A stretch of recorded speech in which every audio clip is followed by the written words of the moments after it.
ज्योतिर्मय जगदीशे तेजोमय अपार परम पुष्प पावन परम तुझको नमस्कार। सत्य ज्ञान आनंद के परम धाम श्री राम पुलक तो मेरा तुझे होवे बहु प्रणाम।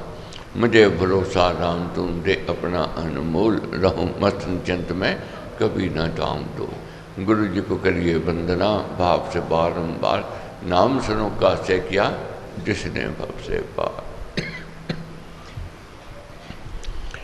भगवत कृपा है, गुरु महाराज का आशीर्वाद, चालीसा के महान यज्ञ में सम्मिलित होने का सुअवसर मिला। अभी एक पूर्णोत्ति की ओर बढ़ रहा है। जितना स्नान कर लें ज्ञान का उतना ही उत्तम, जितना लाभ उठा ले उतना ही बहुभाग्य। राम जाप दे आनंद महान मिले उसे जैसे दे भगवान। मालिक से बार बार मांगना है कि हमें अपने प्रति प्यार दो प्रभु, नाम दो मांगू मैं राम नाम महादान, करता निर्धन का कल्याण। देव द्वार पर जन्म का भूखा, भक्ति प्रेम अनुराग से रूखा। पर हूँ तेरा ये लिए ढेर, चरण पड़े की रखियो मेर। अपना आप विरत विचार दीजिए भगवान नाम प्यार। तो श्री स्वामी जी महाराज का कहना है, साधक को अपने आप में तथा भगवान में अविश्वास नहीं होना चाहिए।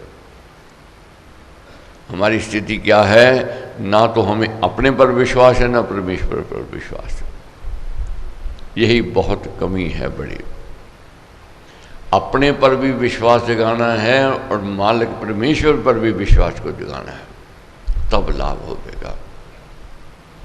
ये कभी विचार नहीं करना चाहिए कि अमुक काम मैं नहीं कर सकूंगा, अपितु ये सोचना चाहिए कि यदि एक काम को दूसरा कर सकता है तो मैं क्यों नहीं कर सकता। सोच आ जाती है नेगेटिव सोच कि जी मेरे से तो नहीं होगा।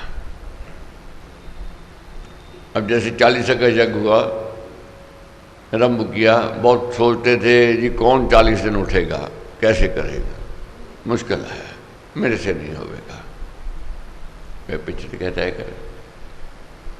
और जो सोचते हैं कि अगर दूसरा कर सकता मैं क्यों नहीं कर सकता हूं, तो प्रेरणा अंदर आती है, जागृति आती है। ये संग से आती है, संगति से आती है। जैसा करोगे संग वैसा चढ़ेगा रंग, जैसे पियोगे पानी वैसी होगी वाणी। इसलिए आशावादी का संग करना है। अगर वह कहता है मैं कर सकता हूं तो हमारे अंदर भी उमंग आवे कि मैं भी कर सकता हूं। तो अपने आप में हम कमजोर अपने आप को समझने लग जाते हैं कि मेरे से नहीं होगा। जब यह भाव आ जाता है मेरे से नहीं होगा, वह काम होता ही नहीं, कर ही नहीं सकते। तो इसलिए महाराज कहते हैं सबसे पहली बात समझनी है, अपने पर विश्वास जगाओ और परमेश्वर पर विश्वास जगाओ। कोई भी कारण हो जाए, साधन में अंतर नहीं डालना चाहिए। अंतर डालने का अर्थ है साधन को गौण मानना और भगवान की अवज्ञा करना। इससे साधन में उन्नति रुक जाती है। जैसे संकल्प लिया, व्रत लिया 40 दिन, इसमें ये नहीं है कि नागे डालने हैं। एक दिन आ गए, 2 दिन छुट्टी कर ली, 2 दिन के बाद फिर आ गए, ये फिर साधना में विघ्न है। इसका अर्थ ये है कि आपने साधना को, व्रत को गौण समझ लिया। महाराज कहते हैं इसको नियम से इसका पालन करना है। बाकी यज्ञ हमने जब आरंभ किया, ये सबसे पहले बात मैंने कही थी, घर में सुख तो खापेगा, उसमें कोई छुट्टी हो जाए कोई बात नहीं। तीर्थ में जाना है, साधना में जाना है, गुहाना जाना है, कोई बिगड़ नहीं। काम के लिए गृहस्थ के कार्य है या व्यापार के कार्य है वे तो करने हैं। कुछ दिन अगर रुक जाए थोड़ा बढ़ा लो, अपने पूरे कर लो 40 दिन। मगर जब आलस में कोई व्यक्ति छुट्टी मारता है वे विघ्न है। मन नहीं करता आज नहीं जाना है, ये इसको विघ्न मान लेना चाहिए। अंतर डालने का अर्थ है कि साधन को गौण मानना और भगवान की अवज्ञा करना। इससे साधन में उन्नति रुक जाती है। तो श्री स्वामी जी महाराज का कहना है जो बातें साधक को धारण करनी है वह ये कि साधक अपने आप को निराश ना बनावे। अपने आप को निराश नहीं बनाना, निराशा की ओर नहीं मन को लेकर के देना। मन जावेगा, बार बार जावेगा, दिन में कई बार जावेगा। इस मन को उत्साहित करना है व्यक्ति खुद कर सकता है। इस मन को खाली नहीं छोड़ना है। इस मन को जब खाली छोड़ते हैं ये कुछ चिंता में जाता है, गलत सोचता है, गलत विचार आते हैं इसके अंदर। अपने आप को निराश नहीं बनाओ। समझना तो ये चाहिए कि मैं सफल ना हुआ तो इसका क्या कारण है। अगर असफलता मिलती है, किसी प्रकार की लाभ नहीं मिला, आत्मचिंतन आत्म निरीक्षण करना है। मेरी कहाँ कमी है, कहाँ त्रुटि है मेरे में। कारण को खोजना चाहिए। खोजने से पता चलेगा कि इस उसके करने में या मेरे करने में क्या दोष है। बहुत बार देखते हैं कि दूसरा लाभ उठा लेता है, हमें वह प्राप्ति नहीं होती। ये चिंतन करना चाहिए कि मेरे में क्या कमी है, उसमें क्या विशेषता है। अगर उसमें जो विशेषता है मैं भी उस विशेषता की ओर बढ़ूं। अपने कर्म का उत्तरदायित्व अपने ऊपर लेना चाहिए। हम क्या है, दूसरे पर दोष थोपने लग जाते हैं कि मैं तो करना चाहता था उसने नहीं करने दिया, मैं तो आना चाहता था उसने नहीं आने दिया। ये दूसरों पर कह देते हैं, मगर अपने का कर्म का उत्तरदायित्व खुद लेना है। कमी का, त्रुटि का, कमजोरी का। यदि आदमी अशांत रहता है और अशांति का कारण ढूंढने लगे तो ये पता चल जाता है। बहुत बार देखते हैं मन बुझा हुआ है, मन उदास है, निराश है, तो इसका आत्म निरीक्षण करने से पता चलेगा कौन सी वृत्ति के कारण, कौन सी सोच के कारण मेरा मन अशांत है।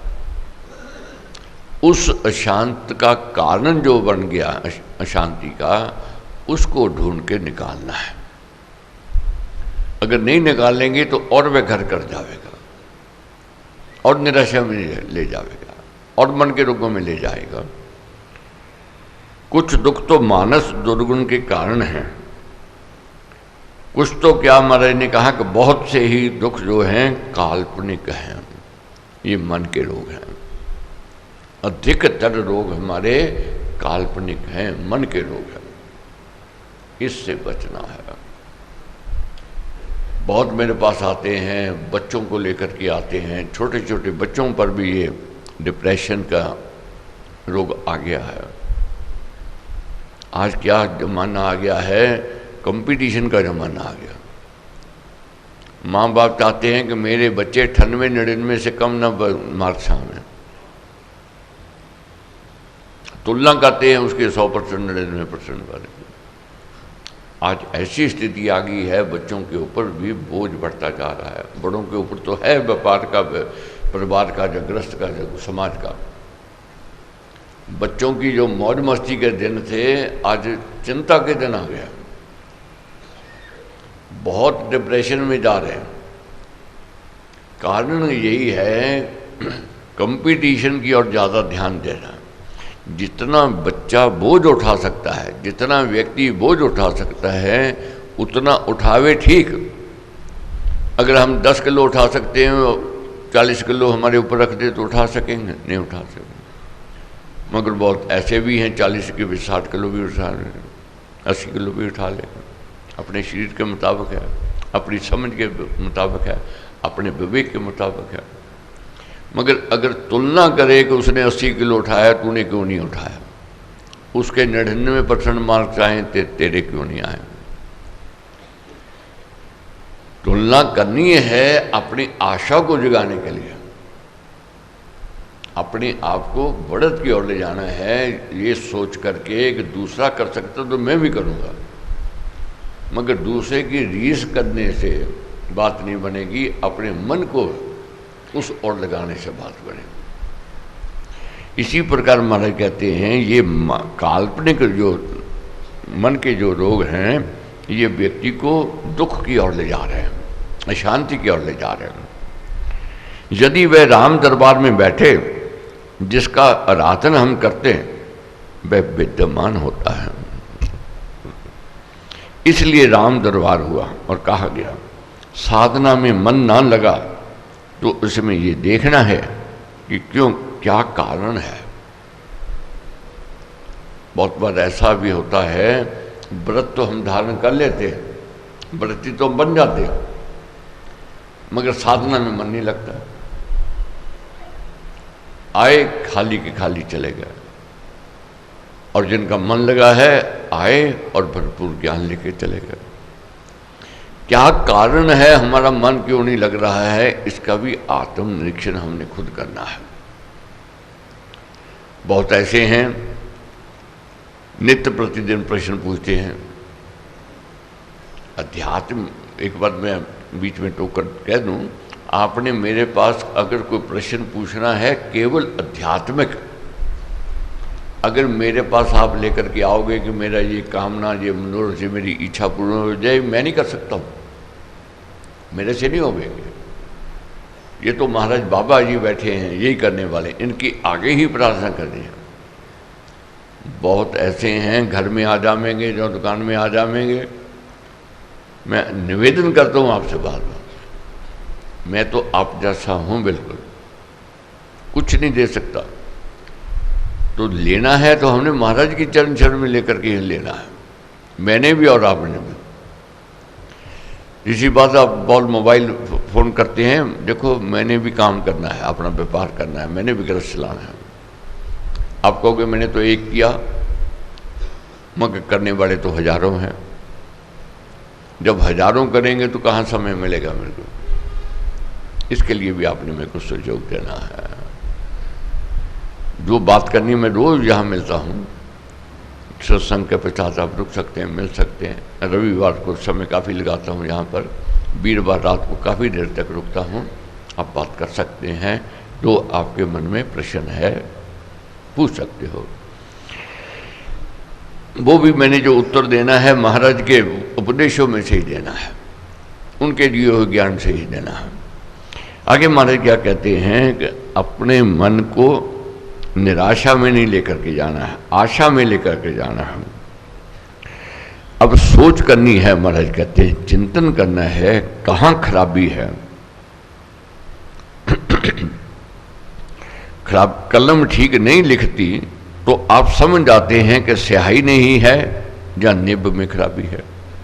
जब पेन नहीं लिखता है तो देखते हैं, या तो उसमें स्याही नहीं है तो उसकी निब खराब हो गई। जब स्याही डालेंगे या निब बदल देंगे, पेन लिखने लग जाएगा, चलने लग जाएगा। इसी प्रकार रेडियो है, टेलीविज़न है, अगर खराब है तो देखना है उसकी आवाज़ क्यों नहीं ठीक आ रही,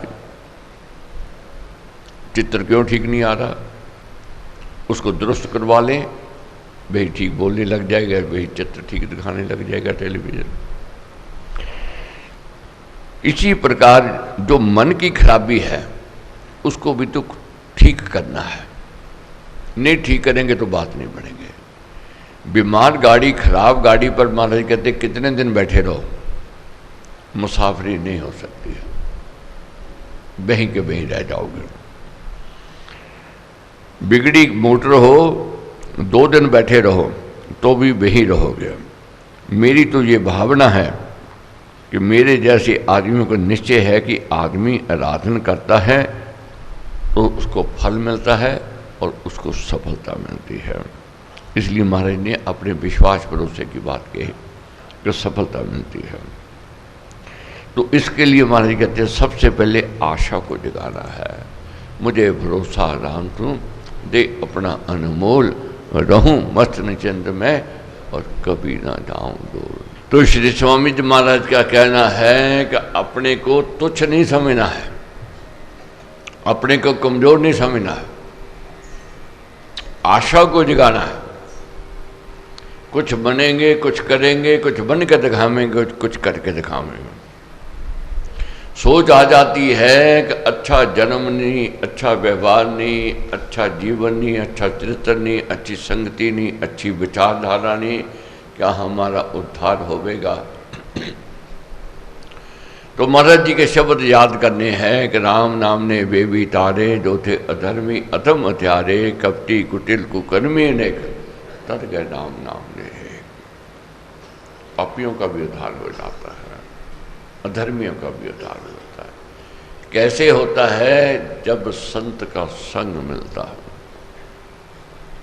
जब तक संत का संग, जब सत्संगति नहीं मिलेगी, जीवन में निखार नहीं आ सकता है। संत का संग कब मिलता है? महापुरुष का संग सुहाना, पुण्य कर्म परिणाम बखाना। जब पुण्य कर्म जागृत होते हैं तो संत के प्रति रुझान होता है, संत की वाणी सुनने को मन करता है, संत के दर्शन करने को मन करता है कि संत की दृष्टि हमारे ऊपर पड़ जाएगा। ये कब? जब पुण्य कर्म जागृत होते हैं। श्री भक्ति प्रकाश जी में पृष्ठ नंबर है 396।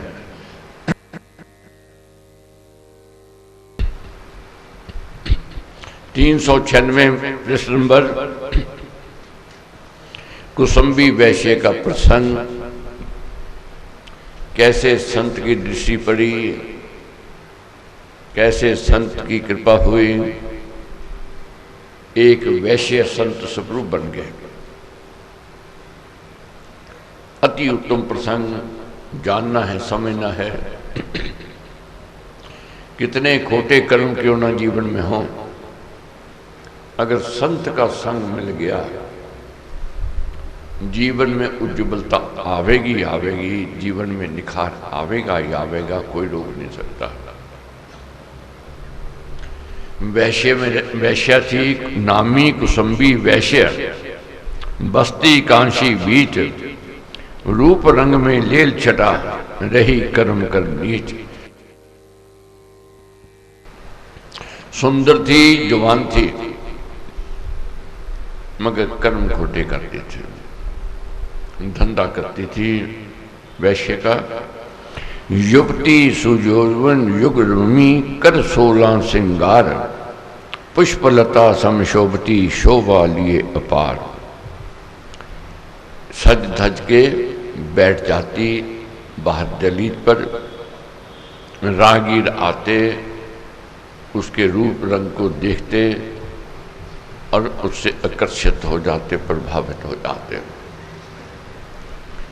और ग्राहक के ऊपर वासना की निगाह ऐसी डालती कि ग्राहक फंस जाता, गलत काम करती और दूसरों को गलत दिशा की ओर ले जाती। तो एक दिन की बात है, सुशिष्य रामानंद का उस मार्ग से संत निकला, मार्ग लांघता, ध्यान किए एकांत। उसी मार्ग से रामानंद जी के सुशिष्य जा रहे थे। अब भाग्य कब पलटा खाता है, देखो जीवन में कैसे तब्दीली आती है, परिवर्तन आता है, देखने की बात है। संत उस गली में से निकले। वैश्य ने अपनी निगाह लगाई किसमें? उस व्यक्ति नौजवान की ओर, जो वासना से भरी हुई थी निगाह। जब संत के ऊपर पड़ी तो संत की अपनी निगाह जो थी करुणा से भरी हुई थी, दया से भरी हुई थी, क्षमा से भरी हुई थी। और दोनों की दृष्टि में देखना अंतर, एक वासना से भरपूर, एक दया, एक कृपा से भरपूर। अब कौन सी विजय प्राप्त करती है निगाह? सत्य की, धर्म की। निहारने लग गई इस सोच से, मैं निहारूंगी, ये मेरी निगाह में जो वासना है उसमें ये खिर जावेगा, मेरा ग्राहक बन जावेगा। मगर संत की जब दृष्टि पड़ी वैश्य के ऊपर, इस भाव से कि करुणा से, कि देखो मालिक ने सुंदर तन दिया, भरपूर जवानी, मगर कर्म खोटे कर रहे हैं।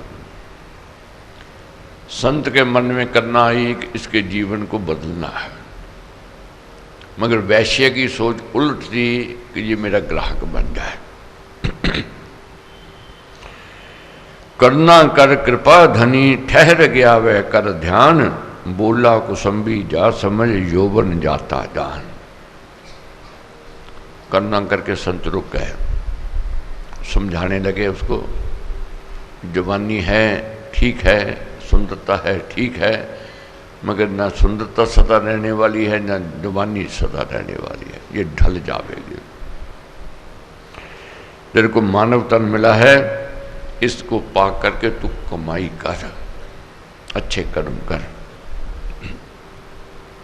रंग रलियां उन राग ही, राग रंग को हो भंग, रमणी रमना छोड़ दे पाप जनों के संग। क्या कहने लगे संत कि तू जो राग रंगने में लगी हुई है, बुरे कामों में लगी हुई है, इसको तू त्याग दे। कहने लगी ये मेरा धंधा है, मेरा व्यवसाय है, अगर ये धंधा नहीं करूंगी तो मेरा पेट कैसे बढ़ेगा, मेरा घर कैसे चलेगा।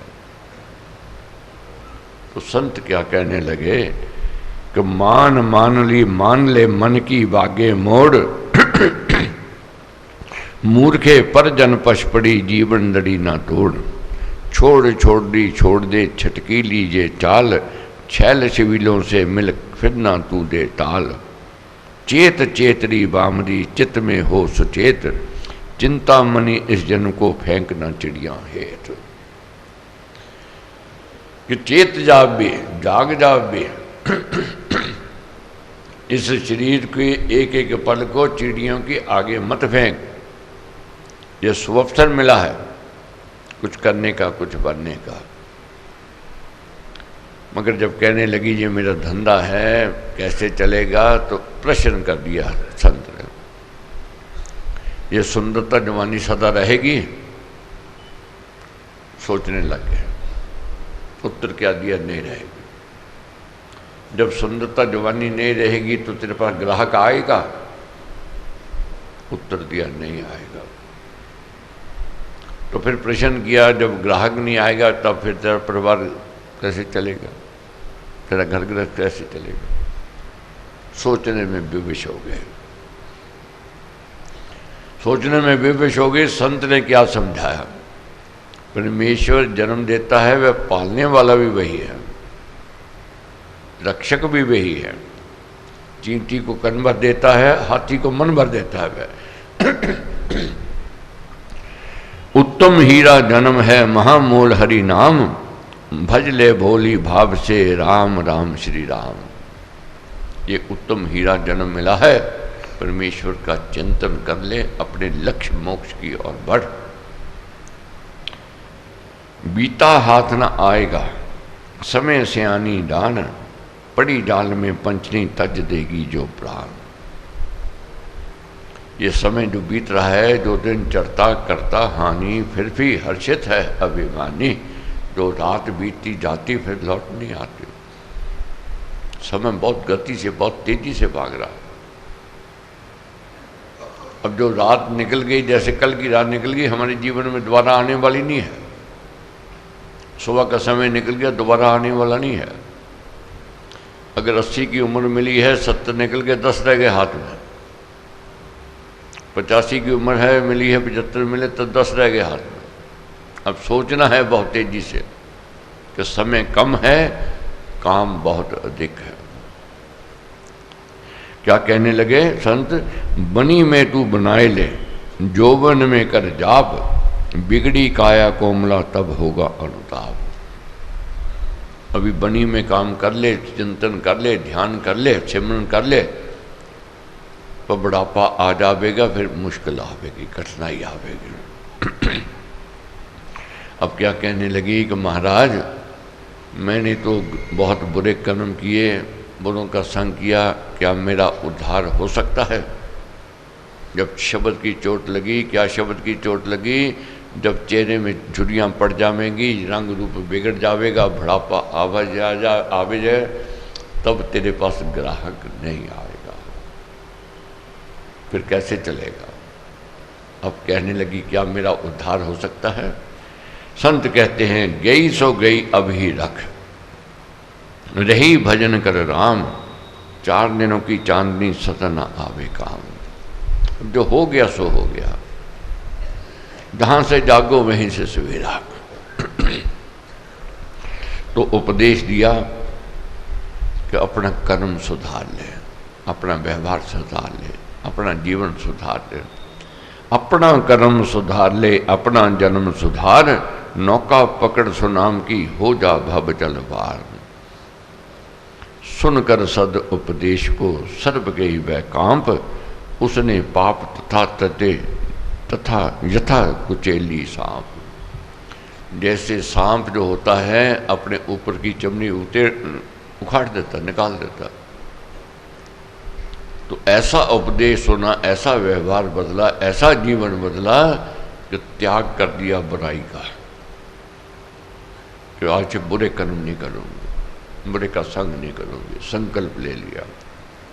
साधु वही जन जानिए जो साधन को साध, सेवा भक्ति मिलाप से हरे सब अपराध। साधु वही है जो सेवा और भक्ति के मिलाप से अपने पापों को, अपराधों को धोता है। वही हमने धोने हैं। गलतियां सबसे हुई हैं, कोई ऐसा नहीं है जिससे भूल ना हुई हो, मगर ऐसा नहीं है, करते जाना है। अब एक एक गलती को पकड़ करके हमने निकालना है। ये उपदेशों से होवेगा, महाराज के दिए हुए वचनों का मनन करने से होवेगा। चोला लिया कुसुम्बी ने राम नाम में रंग, सुधरी ले उपदेश सो पाकर उत्तम संग। उपदेश सुन करके, उत्तम का संग पा करके वे वैश्य सुधर गए, जीवन में निखार आ गया। क्या हुआ? बुराई छोड़ दी, अच्छाई बढ़नी आरंभ हो गई। धीरे धीरे समाज में उसकी साख हो गई, उसकी इज्जत हो गई, सम्मान बढ़ गया। और एक अच्छे व्यक्ति ने आकर के कहा मेरे से विवाह कर लो, और अच्छे लड़के के साथ उसका विवाह हो गया और वह गृहिणी गृहस्थी बन गई।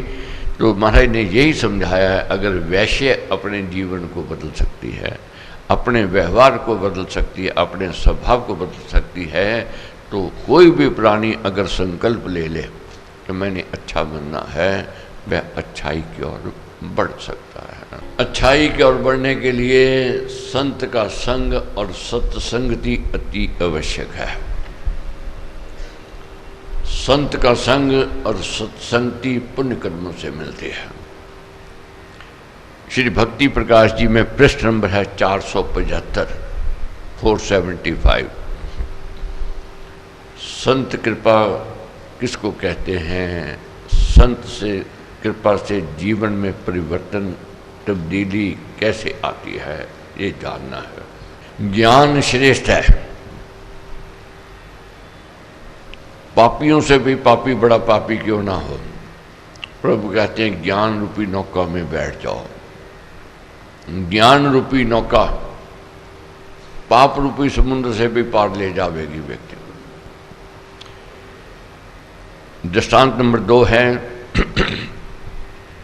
एक राजा का पुत्र बड़ा कुवसनी था। वह कुवसनों में पढ़कर पढ़ने लिखने में कोरा रह गया। रात दिन वह हास विलास में, खेल कूद में, राग रंग में और नृत्य गीत में निमग्न रहा करता। राजकाज की रीति नीति से तो वह निबट अनाड़ी था। राजा भी वृद्ध हो रहा था। उसको ये चिंता सता रही थी कि उसके देहांत के पश्चात उसके राज्य की ना जाने कैसी दुर्दशा हो जाएगी। उन्हीं दिनों में उस राजा को एक सन्यासी का मिलाप प्राप्त हुआ। उस महात्मा की यह कीर्ति थी कि वह घोर कुकर्मियों को भी अपने उपदेशों से सन्मार्ग पर ले आता था। देखो भाग्य उदय हुए। राजा निराश रहता था, एक ही लड़का था, मगर वह कुव्यसनों में था, बुरे कामों में, कुसंग में घिर गया था। पढ़ने लिखने में भी कोरा, काम काज में भी कोरा, न जीवन, न व्यवहार, न स्वभाव उसका अच्छा। मगर जब देव कृपा होती है तो संत मिलते हैं। संत कब मिलते हैं? जब पुण्य कर्म जागृत होते हैं। वो पुण्य कर्म किए थे, संत मिल गए। राजा ने अपने पुत्र के अपवित्र चरित्र का चित्र उस मुनि के सम्मुख रखकर विनय की, महात्मन यदि आप उसको सुधार सकें तो मुझ पर, मेरे वंश पर और मेरे सारे राज्य पर आपका बड़ा उपकार होवेगा। ये प्रसंग उनके लिए बहुत है अच्छा, जो बच्चों से बहुत दुखी हैं। बच्चे कुसंग में घिर गए हैं, बहुत आते हैं कि बच्चे नशे करने लग गए हैं, बच्चे कुसंग में जा रहे हैं, बर्बादी की ओर बढ़ रहे हैं, ना कहना मानते हैं, ना सुनते हैं, उल्टा माँ बाप का दोष देते हैं। ये लड़के की वही कथा है, कहानी है कि कैसे वह लड़का कुसंग में घिरा हुआ था, मगर संत के पास जाकर के राजा ने अपने मन की बात कही। मुनि ने कुछ विचार करके कहा कि राजन, कुछ भी चिंता ना करो, कुमार को 7 दिवस तक अपने साथ मेरे सत्संग में ले आते रहो, राम कृपा से सब कुछ ठीक हो जाएगा। तो राजा को कहा कि 7 दिन अपने साथ अपने पुत्र को ले आओ। अब लड़का कहाँ मानने वाला था, सत्संग कहाँ आने वाला था। कैसे जैसे राजा ने अपने पुत्र को मनाया कि मैंने कभी तेरे को इनकार नहीं किया, आज मेरी बात मान ले, 7 दिन मेरे साथ चल। लड़के ने भी मान ली, कोई बात नहीं, चलो 7 दिन की बात है, चले चलते हैं। पिता की बात स्वीकार कर ली। वह राजा अपने पुत्र को 7 दिन तक उसके सत्संग में साथ लाता रहा। 7वें दिन सत्संग की समाप्ति पर जब राजकुमार उठकर राजनिवास को जाने लगा तो मुनि ने कहा, राजकुमार, आज मैं भी प्रस्थान कर जाना चाहता हूँ। मैं ये अच्छा समझूंगा यदि आप मेरे 7 दिनों के कथनों में कोई ऐसी बात मुझे बताएं जो आपको अच्छी ना लगी हो। 7 दिन उस लड़के ने उपदेश सुने, प्रवचन सुने संत का। 7वें दिन संत जी कहने लगे कि बेटा, जो 7 दिनों में मैंने तेरे को कहा उसमें से कुछ तेरे को अच्छा नहीं लगा हो, मेरे को कह देना, बता देना, ताकि मैं वैसी बात आगे से नहीं कहूँगा।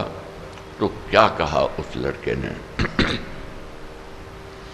ये सुनकर राजकुमार ने प्रेम पूर्वक निवेदन किया कि महाराज, इन 7 दिनों के सत्संग में आपके प्रस्थान कर जाने के शब्द मेरे कानों में बहुत कटुतर प्रतीत हुए, क्योंकि संत ने कहा था मैं आगे प्रस्थान करना चाहता हूँ, मगर राजा के लड़के का अब सत्संग में मन लगने लग गया था, मन टिकने लग गया था, उपदेशों का वह मनन चिंतन करने लग गया था, जिज्ञासा जागृत हो गई थी कि वह और सुनो और समझो।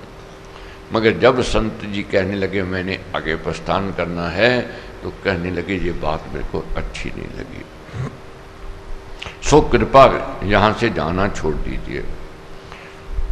उस महाभाग मुनि ने वहाँ चतुर्मास तक रहना स्वीकार करके राजकुमार को कहा कि एक काम आप भी करें, वह ये कि जितने भी आपके निजी घोड़े हैं उनके नाम रख लें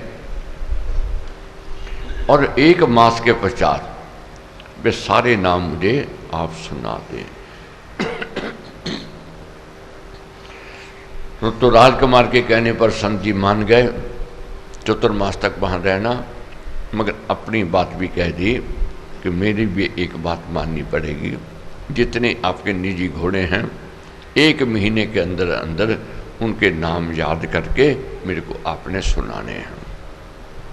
राजकुमार ने ऐसा करना मान तो लिया, परंतु उसके नाम उसको बार बार भूल जाते थे।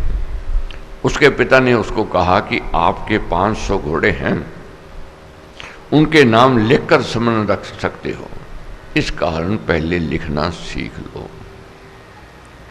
और कोई ना कोई विधि बनती है, कोई ना कोई कृपा होनी होती है। अब राजा ने कहा कि बेटा 500 घोड़ों के नाम ऐसे याद नहीं हो सकते हैं, पहले लिखना सीख लो, लिखना सीख लोगे तो लिखोगे तो फिर याद हो जाएगा। उसने लिखना सीखना आरंभ कर दिया। धीरे धीरे वह नीति के पद और शिक्षादायक श्लोक पढ़ने लग गया। उस मुनि ने उसको 4 मास में मनुस्मृति और रामायण के ये दोनों ग्रंथ पढ़ा दिए। तत्पश्चात अपने समय में वह एक नीति निपुण और सुयोग्य शासक सिद्ध हो गया। ऐसी कृपा होती है, परिवर्तन आता है व्यवहार में, स्वभाव में। जब व्यक्ति उपदेशों का मन चिंतन करता है तो खुद से फिर ग्लानि होती है, खुद से भी प्रायश्चित करता है। प्रायश्चित करने से चित्त निर्मल हो जाता है। पृष्ठ नंबर है 477 477, दृष्टांत नंबर है 4। अधिक से अधिक हमने अध्ययन करना है। पता नहीं कौन सा शब्द चोट कर जाए जो हमारे व्यवहार, हमारे स्वभाव, अपने जीवन में पलटी खा सके। वैश्य व्यसन में फंसकर एक सुंदर, 477 पृष्ठ नंबर है 477, दृष्टांत नंबर है 4। एक सुंदर सुडोल युवक ने अपने तन तथा धन का सत्यानाश कर डाला। वैश्य के रूप में ग्रस्त होकर के एक युवक नौजवान ने अपना जीवन बर्बाद कर लिया। वह अपनी पत्नी की तो साथ तक भी नहीं लेता था, वह बेचारी तो रो रो कर दिन बिताया करती थी।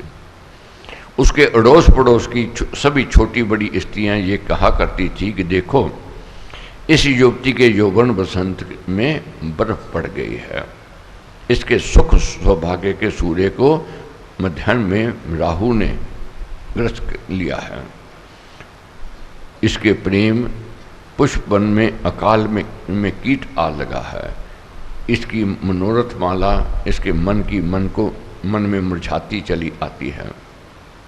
ऐसा हुआ कि एक दिन एक हरि भक्त उस कुवैश्नी के घर आ निकला।